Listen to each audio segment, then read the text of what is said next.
মানিকের জোড়া গোল, তিমুর লেস্তেকে ৫-০তে বিধ্বস্ত বাংলাদেশ। এএফসি অনূর্ধ্ব-১৭ এশিয়ান কাপ বাছাই পর্বে অসাধারণ সূচনা করেছে বাংলাদেশ।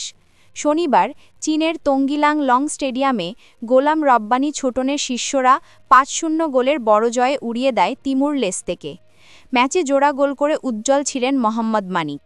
বাকি ৩ গোল আসে রিফাত কাজী, বায়েজিদ বোস্তামি ও আকাশ আহমেদের পা থেকে।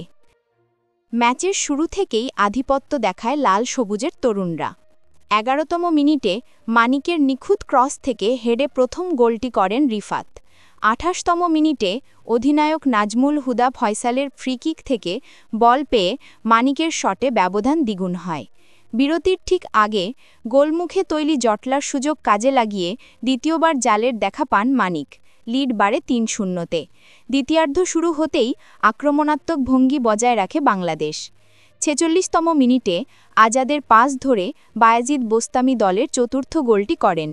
ম্যাচের ৮৮তম মিনিটে আকাশ আহমেদের দুর্দান্ত দূরকল্লার শট নিশ্চিত করে বড় জয়ের সমাপ্তি। এই গ্রুপে নিজেদের দ্বিতীয় ম্যাচে আগামী সোমবার ব্রুনেইয়ের মুখোমুখি হবে বাংলাদেশ। দুর্দান্ত এই জয়ে আত্মবিশ্বাসী হয়ে সেই ম্যাচে নামবে ছোটনের দল।